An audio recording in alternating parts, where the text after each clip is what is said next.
What is up, everybody? Noel and Santino and Bowser here for an exciting video game review. For the video game section of the Noel Comics YouTube channel, today we're going to be playing a Mario game, but not just any Mario game. This is going to be a Mario role-playing game. That's right, we're going to be playing Super Mario RPG on the Super Nintendo Mini. This is really a marriage of the genre that made Nintendo famous in Japan and its mascot. So good times will be had by all. If you like Squaresoft RPGs like Final Fantasy and Chrono Trigger, if you like Nintendo IPs like Mario, Bowser, Peach, and the Mushroom Kingdom, and you just generally like the high-quality 16-bit pre-rendered 3D graphics that the Super Nintendo brought you, then Super Mario RPG is for you. And, another cool thing about Super Mario RPG is you'll get to actually play as Bowser. Bowser right here. Yes, Bowser is not just another bad guy in this game. Mario and Bowser actually get to team up in the same way that, Magus joins your crew in Chrono Trigger. Bowser will join your crew in Mario RPG. And actually, Bowser is my favorite character in this game. He's hilarious. This is a very straightforward RPG. I'd say it's probably only about 15 hours, more or less. But it's a lot of fun. It's nothing super groundbreaking in terms of the story. But Bowser, did you enjoy playing a good guy in this game? Yes, I did, Noel. It felt very refreshing to be able to do something other than just play the villain. I was very afraid of getting typecast, and me being in this video game opened up lots of auditions. Like when I auditioned for Terminator 3 in the late 90s. It was very good. Wow, Bowser, I didn't realize you auditioned for Terminator 3 in the late 90s. Yeah, I didn't get the part. The movie would have done a lot better if I did. I agree with that, Bowser. Well, Bowser, I think it's about time we play some Super Mario RPG on the Super Nintendo Mini. Santino, what do you got there? You got some guys down there? Or is that Mario and Luigi? Luigi is not in this game, except he makes a brief cameo in the credits, which is nice, so, I was working... I was getting the license to be in other Super Nintendo mini games. Wow, Luigi. Well, I'm glad that you weren't just sitting at home with nothing to do. Although I do like sitting home with nothing to do. I find it very relaxing. Well, without further ado, let's get down to some gameplay. Super Mario RPG, it's going through its attract mode right here on the Super Nintendo Mini. So we're going to get some gameplay going here right now.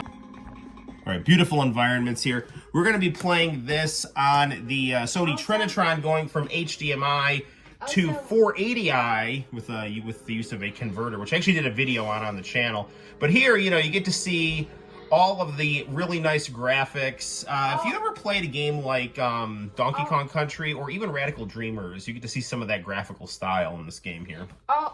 Also, guys, we were licensed by Nintendo to make this game, and no, I'm just kidding. All right, very good, very good. But wouldn't it cool if we win? Yes. Okay, so let's check out Monstro Town here. This is Bowser's hometown. We're gonna just kind of run around here, give you a little sample of some of the gameplay here. Now, if we actually go out here, we're gonna run onto the world map.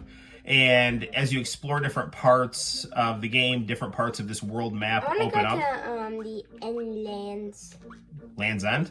Yeah, Land's End. Okay, we'll just run around here for a bit here. Cool. And now, this game is made by Squaresoft. Squaresoft, super famous for their Final Fantasy games on the Super Famicom and Famicom. And it was really a really cool collaboration for Nintendo and Square to join forces here. Now, lots of Squaresoft games did not feature jumping characters, but this game, having Mario, known for his jumping, features a whole bunch of kind of jumping puzzle mechanics and turn-based combat here, which you'll see right now.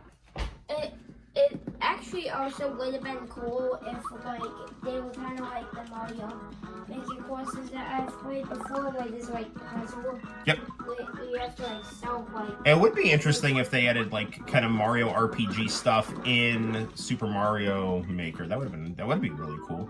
Well, the interesting thing about this game, too, is that this is really one of the last video games that Squaresoft worked on with Nintendo for a long time, because Square and Nintendo went through a little bit of a messy breakup when Squaresoft decided to put Final Fantasy VII not on the Nintendo Ultra 64 or the Super Famicom or the Nintendo 64 disk drive. They decided to go with the Sony PlayStation, what with its CDs and easy job doing 3D polygonal graphics.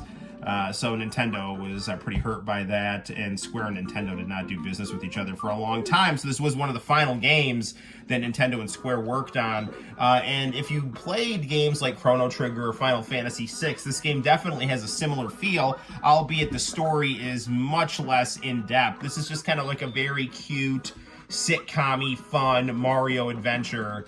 And I will say Bowser is really fun in this game. Except the only not fun thing that there actually is like when you get to the last boss of the game. I feel like there's some with that underground boss with I feel like it's red like blood has, so I feel like that's there definitely is a climactic kind of over the top monstrous artistic body transformation final boss with final forms in this game. Now, you might ask yourself, well, why are Bowser and Peach and Mario all working together? Why? Because they have a common enemy. And, I mean, let's be honest, just because Bowser is a bad guy doesn't mean that he's really a bad guy, he's just kind of goofy, so. Well, only in Crazy Mario. Well, yeah, I mean, if you haven't watched the plush tube videos, Crazy Mario Bros., Bowser is Mario's kind of goofy, annoying, stupid friend in Crazy Mario. And that is basically how Bowser is in this game. Now, the game starts out with Bowser kidnapping Peach, as per usual, and Mario goes to rescue her. But then all of a sudden, Bowser's castle gets attacked.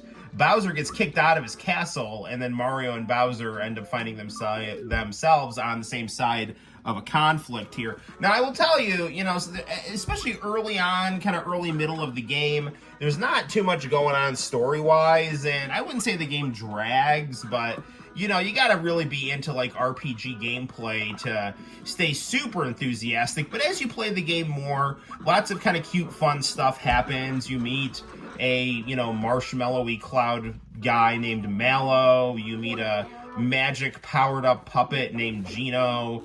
And it's just lots of fun. So. My favorite character because he has that one-shot kill attack, like doing those powered-up stand. Guys, this is not JoJo video, but I'm just saying, I feel lucky. You could get one of his attacks. I forgot what attack he's the energy ball guy. He has this attack where there's a chance that it will do the maximum amount of damage, being able to one-shot an enemy. Right. Now, this game actually maxes out at level 30. So it's just kind of a very... It's kind of a very low-key RPG. There's nothing super crazy. It's very straightforward.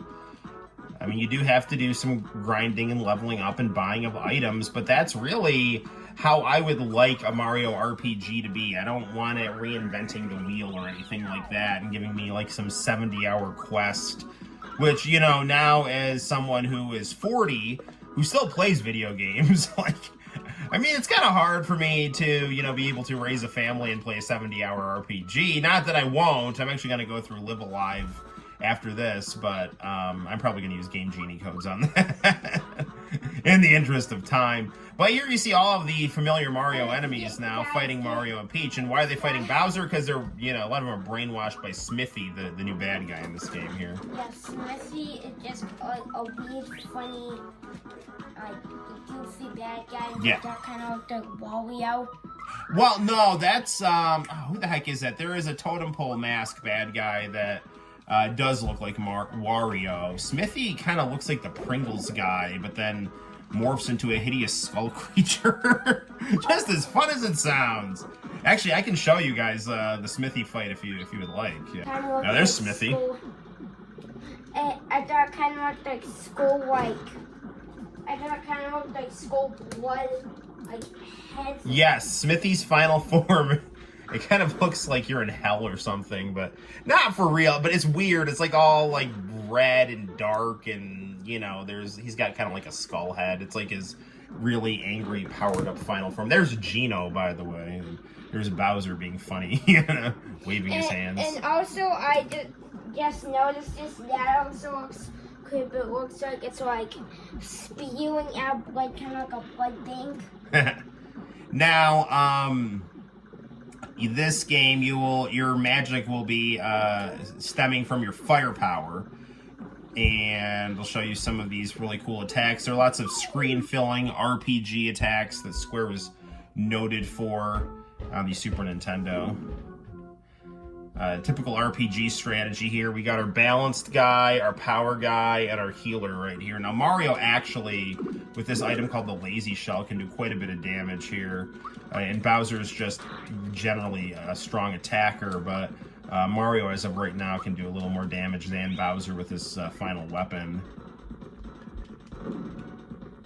But personally, I like to have like the two offense guys and a healer. Oh yeah, who's that? It's a Koopa Paratroopa. Oh, nice. What that kind of guy's debut in the game, basically. So yeah, it's like Nice music in this part of the game too. So like this like. So like there's like this weird. There's like so in like I think it's called Toad Town. In Toad Town, there's like a sea. This is if you guys have Mario RPG, this is how you get the Lazy Shell. So first you're gonna want to go to Toad Town and go to like this house and make sure it has a crate and make sure it has crates and a pot.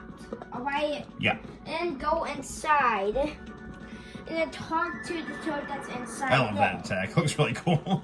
Even though it's not being done on me and Bowser just got KO'd as a result of it. You're going to want to stack up on your items here. There's actually one point in the game where once you liberate Bowser's castle, the monsters start helping Bowser, and one of them is able to make a block that infinitely generates coins. So what I did was I put on old Dave Letterman clips and just constantly hit the B button and got 999 coins. It was a pretty good deal.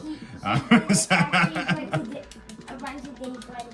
this is true. That's true. And Conan, too. Yes. Oh, that's us in that show. That is true. I did do that.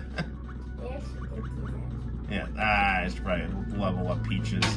Royal Syrup is kind of our ether here. Characters look very nice here. They did a really nice job with the pre-rendered graphics here.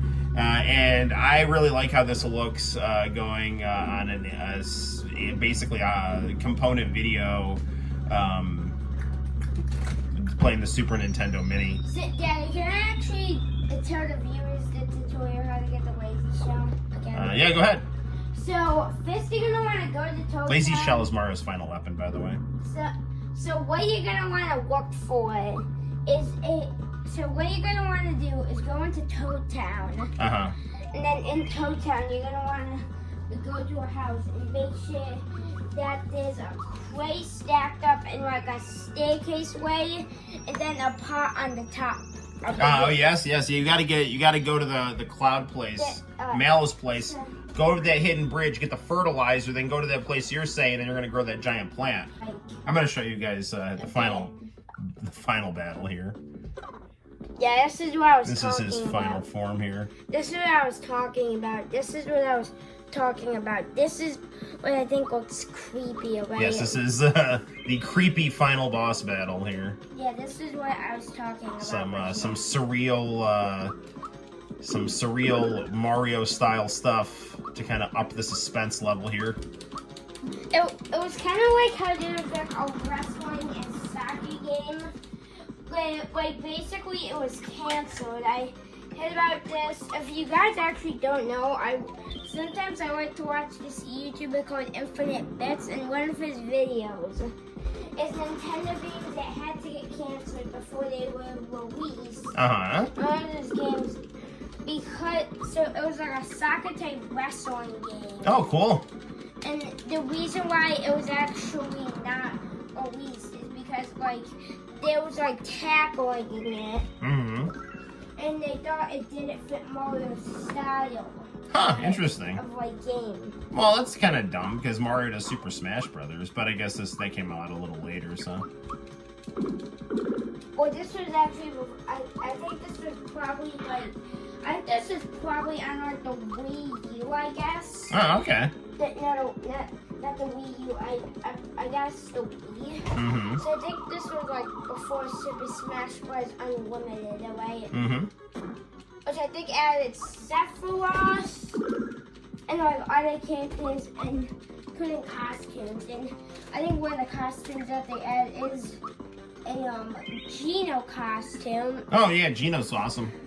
Yeah. Now, the reason I wanted to play this game is because I played a lot of Super Nintendo RPGs, but I, never actually got to beat this one, and I definitely wanted to beat it before this game was re-released with updated graphics on the Nintendo Switch, Nintendo's most popular console. So, I think it might have been like a bit late to that. I'm a little late to the Mario RPG game. And that's just because I never had a Super Nintendo until I was late in high school, so it was early 2000s.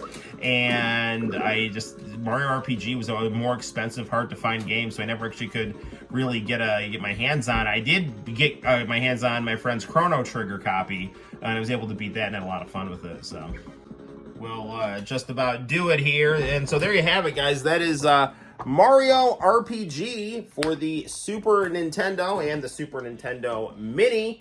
On a scale of 1 to 10, I give it a 95. It's a great game. So, on the scale, is it as good as Chrono Trigger? No, not in my opinion. Is it as good as Final Fantasy VI? No. Is it a really good, fun role-playing game that's very straightforward with a cute story? Yes. And for that, it does everything that it sets out to do very well. So I highly recommend it. It does. Play it however you can.